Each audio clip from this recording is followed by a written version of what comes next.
I never thought a day would come when my own son would look at me like I was the enemy. I never thought he would stand against me in a courtroom. I never thought he would raise his voice and say that I violated his privacy, because I spent my whole life trying to protect him from the world. But I was not prepared for the day he decided to protect himself from me. I remember the morning everything broke apart. The sky outside my kitchen window was pale and quiet, the kind of morning where you expect peace. But instead I opened my front door and found a legal notice sitting on the porch. A notice informing me that my son, my only child, was taking me to court. My hands trembled as I held that paper. My stomach twisted with a pain I had never felt before.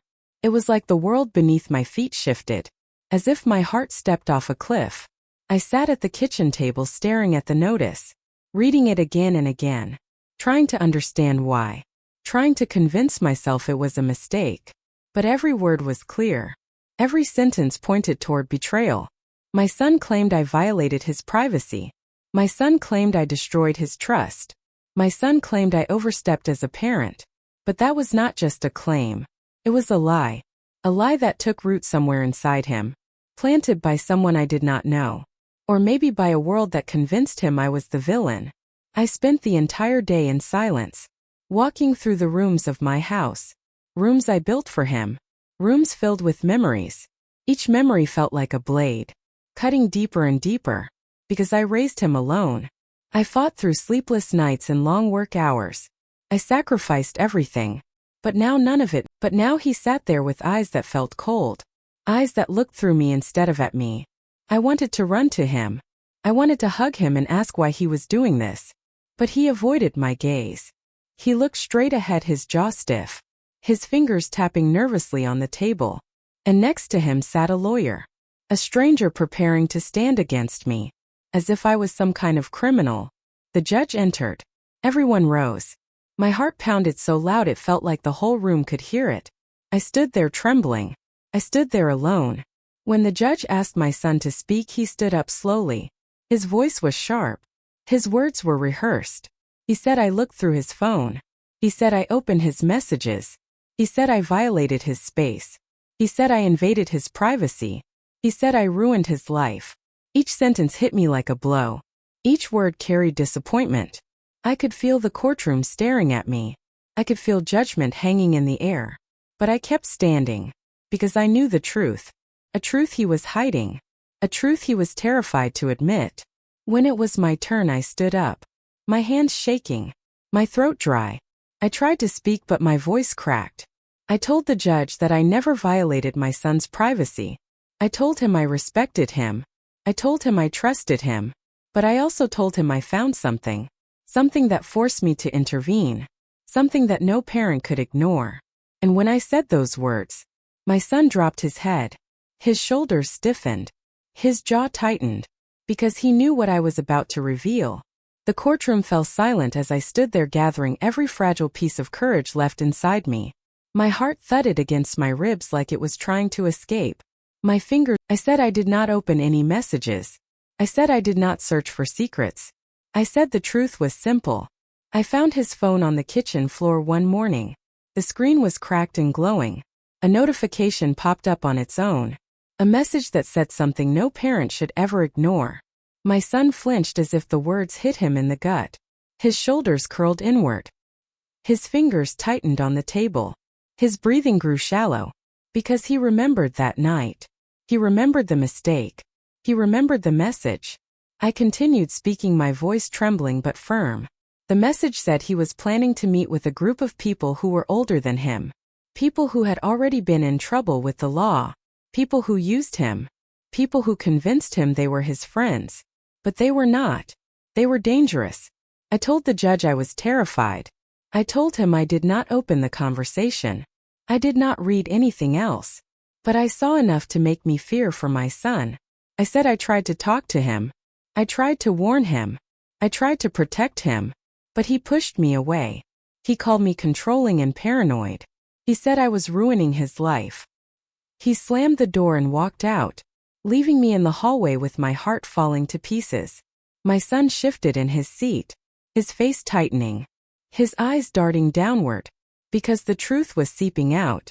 truth he had buried under anger and pride. I told the courtroom that 3 nights later he came home shaken. He had bruises on his arms. He tried to hide them. He said he fell. But I knew he was lying. A mother always knows. Fear has a way of speaking louder than words. I said I begged him to tell me what happened, but he refused. He said I would judge him. He said I would make things, his eyes glassy, because every word carried weight. Every truth I revealed pushed him closer to the edge of confession. Then I told the judge something I had kept inside for months. Something that burned me every night. I said my son was not angry because I invaded his privacy. He was angry because I found out he was drowning. He was angry because I found out he was scared. He was angry because he trusted the wrong people. And instead of admitting it, he built a lie so he would not look weak. My voice cracked again. I said I would never betray him. I would never hurt him. Everything I did was to keep him alive. Everything I did was because I am his mother. The courtroom remained silent. Even the air felt still. My son lifted his head slightly, his eyes meeting mine for the first time in weeks. There was no anger now, just guilt, worry, fear, and something else. Something like regret. The judge cleared his throat, but before he could speak, my son stood up abruptly. His chair scraped against the floor. His chest rose and fell rapidly. His face red and strained. He finally broke. He said, "Mom, stop. Please. I cannot listen anymore." His voice cracked, a sound I had not heard since he was a child. My son stood there shaking as if the truth inside him was too heavy to hold any longer. His lips trembled. His eyes glistened. His shoulders sagged under the weight of all the lies he had carried for months. Every part of him looked fragile. Every part of him looked afraid. And when he spoke again, his voice sounded nothing like the confident boy who brought me to court. It sounded like a child who finally ran out of places to hide. The moment where truth and pain collide. The moment where everything either falls apart or finally begins to heal. My son took a deep breath. His voice unsteady. He said, "I did not want you to see what I got into. I did not want you to think I was weak. I did not want you to see how scared I was." His words struck the deepest part of me. Because that was always his fear. Not danger. Not trouble. Not consequences. But disappointing me. His mother. The only constant he ever had. He looked at the floor again, tears slipping down his cheeks. He said, "Those people were not my friends. They lied to me. They used me.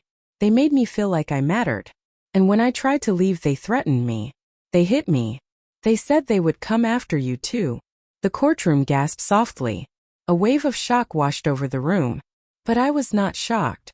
Because I had always felt something was wrong. I had always sensed danger in the shadows around my son. A mother can feel storms forming long before the clouds darken.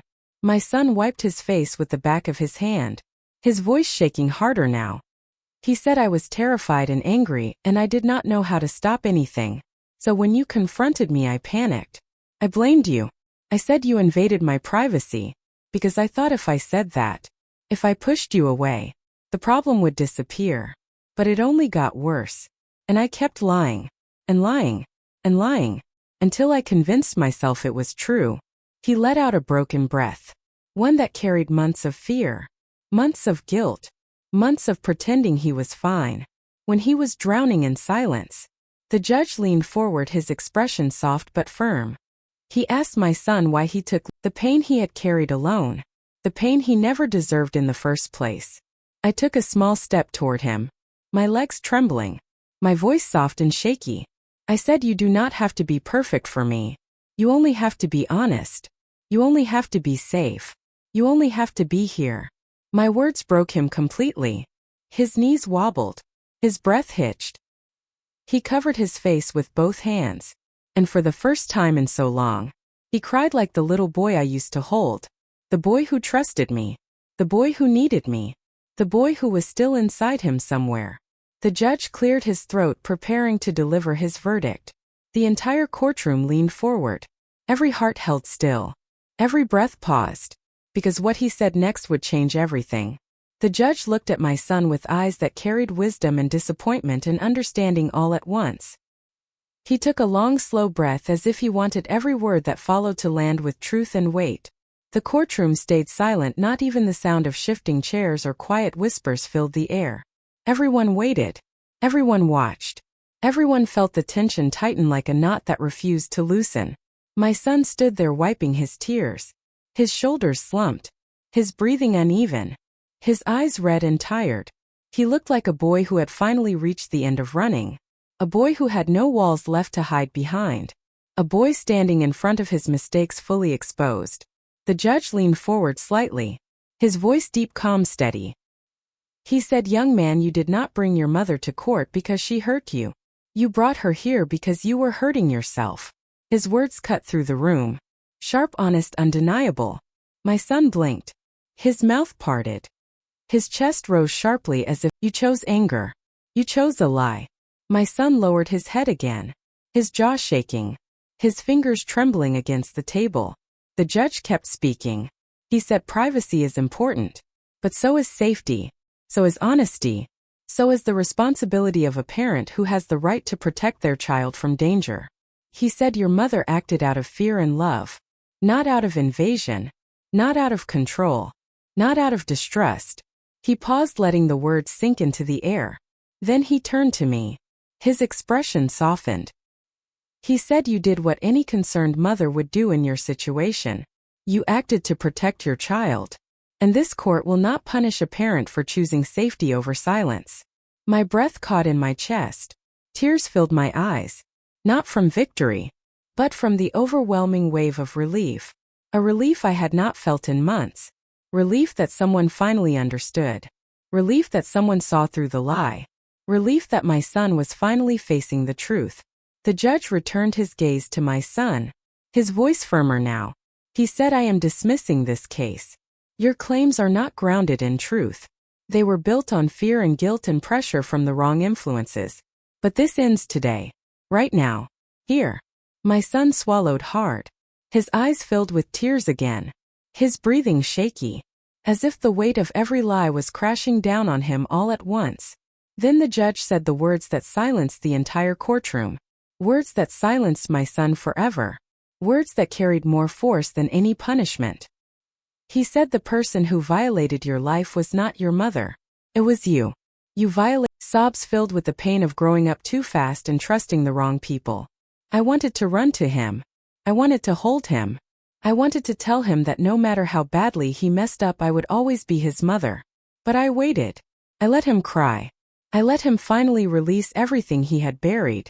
When he looked up again, his eyes met mine. And for the first time in so long, I saw my son. Not the angry boy. Not the defensive teenager. Not the liar hiding behind pride. But the child I raised. The child who loved me.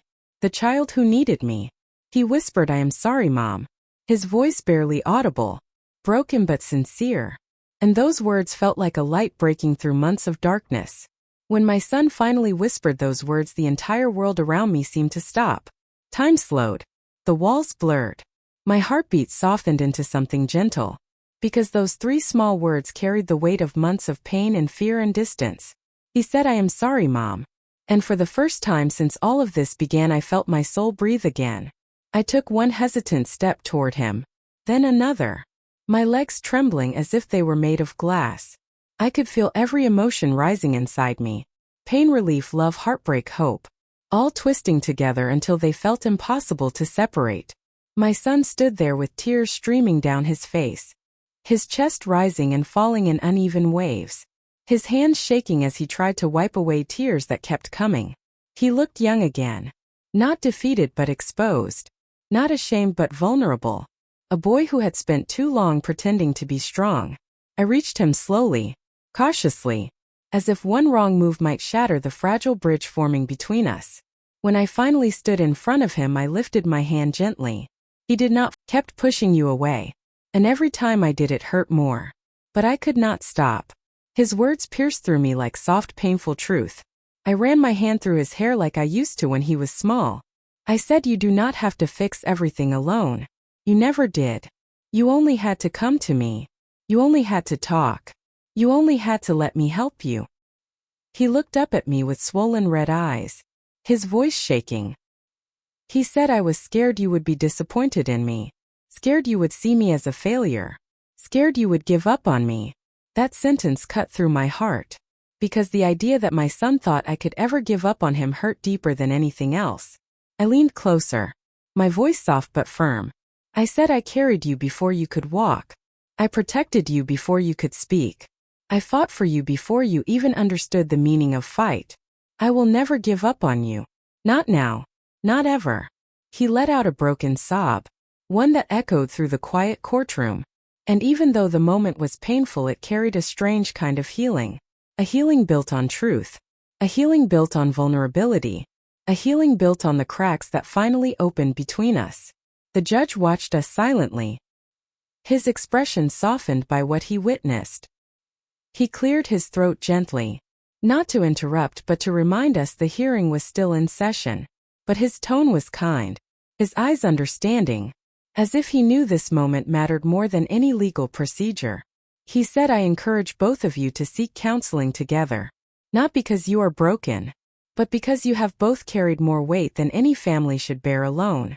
He paused, then added, this court sees a mother who never stopped caring. And a son who finally, you just lost your way. But now you are finding your way back. A soft gasp rippled through the courtroom. Not mockery, not judgment, but empathy. Because every parent in that room understood. Every child in that room understood. Every human heart in that room understood. After the judge dismissed the case, my son and I walked out of the courtroom side by side. Our steps slow and unsteady, but together. Truly together for the first time in months. Outside the courthouse the sunlight felt warmer. The air felt different. My heart felt less heavy. My son wiped his cheeks again. He looked at me with eyes full of regret and hope. He said, Mom, can we start over? Just start fresh. No hiding. No lies. No fear. And I nodded. Because I wanted nothing more than that. I wanted my son back. And now he wanted me too. We left the courthouse together.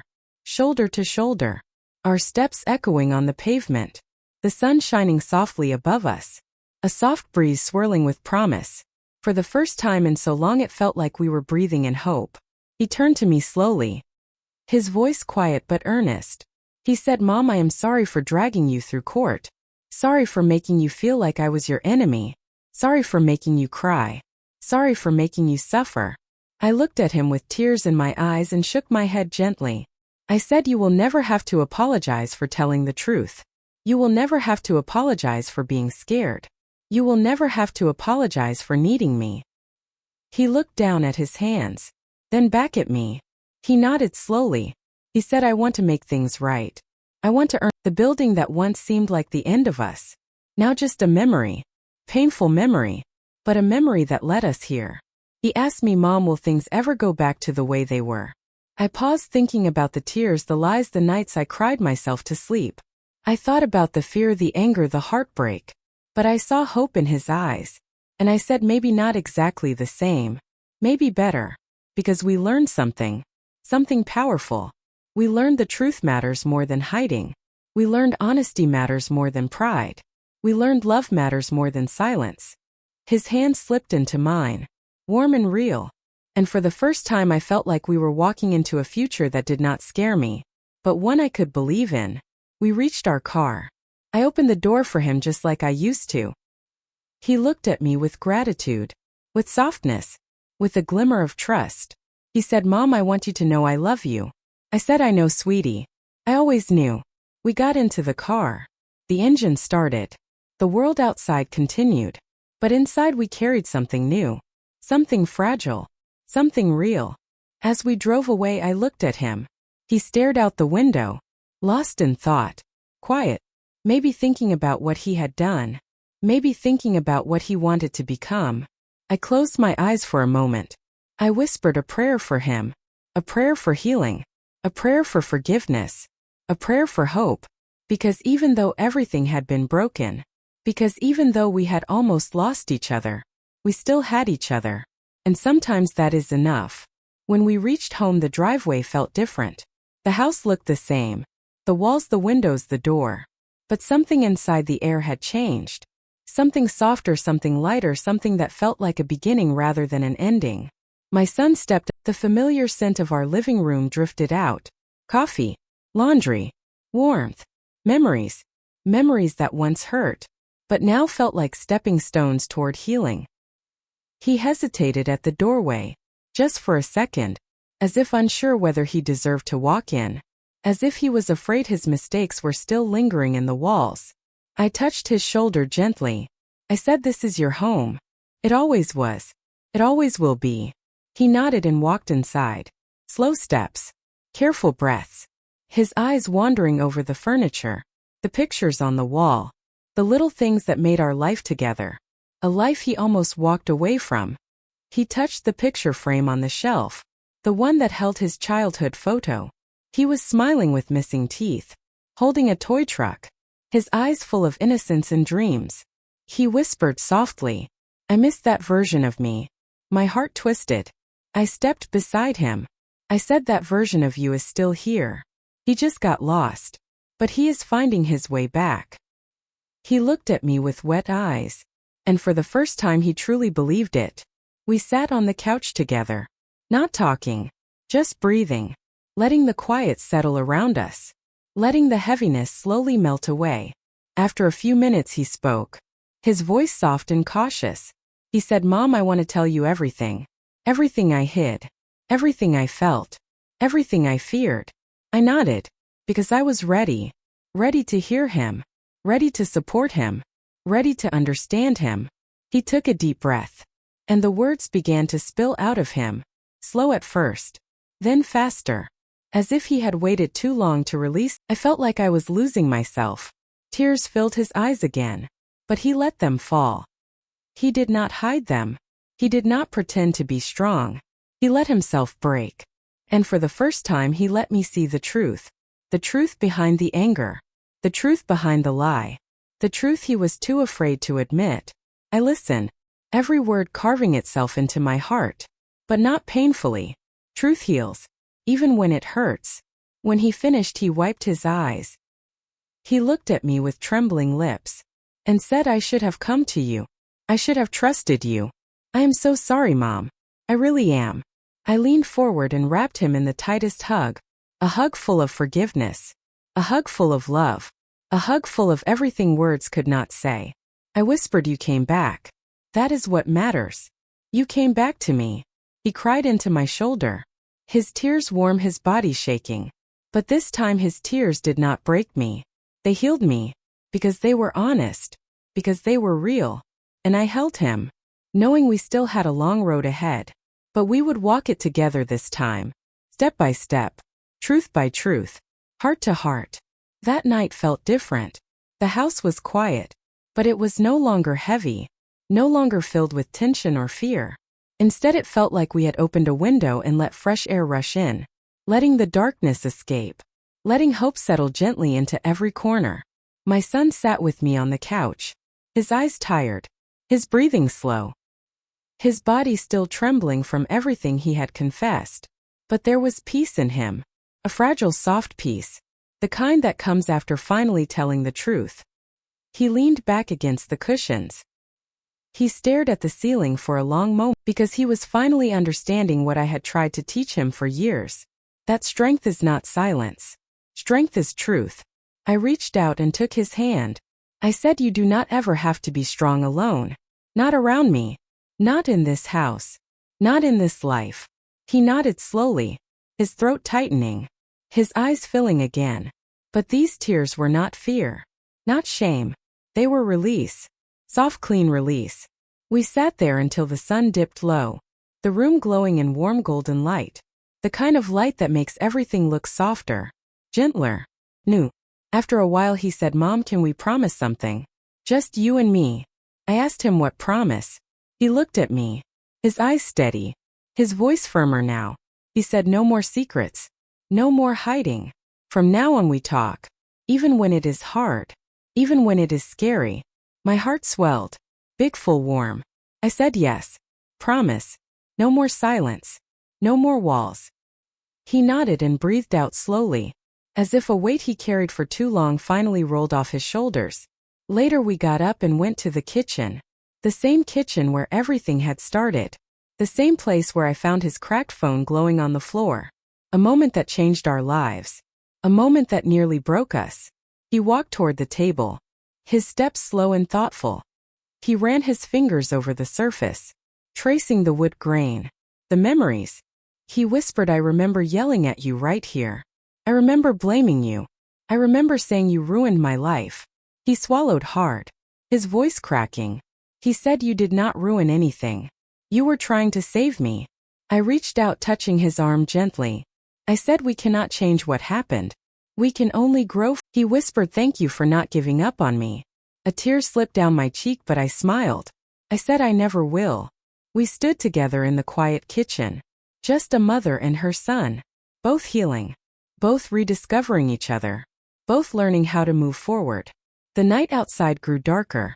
But inside the house, inside our hearts, a small light had returned. A light that said, this is not the end. This is a beginning. This is a second chance. And we were ready to take it. Together. I sat on the witness stand, feeling my heartbeat thudding in my ears. The courtroom air felt heavy, like something was pressing against my chest. I kept my eyes low because looking at my own son sitting across from me was too painful. He sat next to his lawyer, wearing a stiff suit and a cold expression. He would not look at me. Not even once. The judge cleared his throat softly. Ma'am, please continue your statement. Tell the court in your own words what happened in your home. I nodded slowly, even though my hands were shaking. Your Honor, my son is saying I violated his privacy. But the truth is that I only entered his room because I was worried. I paused, feeling tears rising. I was scared for him. Not spying. Not judging. Just scared. My son shifted in his seat. His jaw tightened. His lawyer touched his arm, telling him to stay calm. Your Honor, I went on. My son had stopped talking to me for weeks. He locked his door every day. He would not eat with me. He did not want me near him. I thought he was depressed. I thought he was lonely. I thought he was hurting himself. A soft murmur moved across the courtroom. Parents in the audience nodded because they understood that fear. My son suddenly stood up from his chair. That is a lie. His voice cracked. That never happened. Sit down, the judge ordered firmly. But my son looked desperate now. His eyes darted everywhere. His chest rose and fell too fast. It was the first time he looked like the child I raised. The child who used to come to me when thunderstorms scared him. I continued because the truth had to come out. I found him on the floor, Your Honor. On the floor, holding his phone. His eyes were swollen from crying. He looked so small. So fragile. He did not even see me walk in. He did not even know someone cared enough to open the door. My son's fists tightened. He stared at the ground. He looked trapped. Your Honor, I said softly. I did not pick up his journals. I did not look in his drawers. I did not search his laptop. I did not invade his life. I only sat next to him. I put my hand on his back. I told him I was there. Just there. Not judging. Not accusing. Just a mother. A mother with a scared heart. The courtroom fell silent. Even the air felt still. My voice broke. Your Honor, the only thing I ever wanted was to make sure he was alive. He is my son. My only child. My whole life. If loving him is a crime, then I guess I am guilty. But I promise I never violated his privacy. I only protected him. The judge leaned back in his chair. He removed his glasses. He looked at me with a softness I had not seen in years. Then he turned toward my son. Young man, what exactly is the lie you claimed your mother told? What is the breach of privacy you believe deserves legal punishment? My son opened his mouth, but no words came out. So low the whole courtroom had to lean forward to hear him. I did not want her to tell anyone. I did not want people to know I was crying. I did not want people to know I was weak. I did not want people to know I was breaking. His voice shattered. He covered his face with both hands. His shoulders shook. The courtroom gasped softly. Not because he cried, but because he finally told the truth. The judge waited. Then he spoke gently. Son, your mother did not expose you. You brought her to court over something rooted in your own shame. Your pain is real. But the accusation, the lawsuit, is not.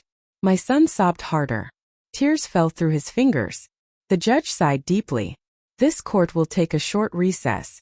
We need space. All of us. I sat frozen. The sound of my son's crying was cutting into my heart, just like it did that night. The night he thought he was alone. The night I sat beside him in the quiet. As the judge stood, the last thing he said before leaving the bench echoed through the courtroom like thunder. Young man, your mother did not break your privacy. She broke your silence. And that is what saved you. My son froze. His hands dropped slowly from his face. His eyes locked on the judge. His lips parted. But no words came out. Because the truth had finally been spoken aloud. And it hit him with the force of everything he had been running from. The truth that silenced him. Forever. Love is stronger than anger. Truth is stronger than lies. Children hide their fears because they think parents will judge. Parents act out of love even when it looks like control. Legal battles cannot heal what honesty and love can. Forgiveness is the bridge between pain and peace. Being present matters more than being right. Communication is the strongest tool in a family. Love guides action better than fear or pride. Truth heals hearts even when it hurts. Families survive when honesty and courage lead the way. Never underestimate the power of listening. Never stop loving. Healing begins with truth. Love can repair what fear almost ruined.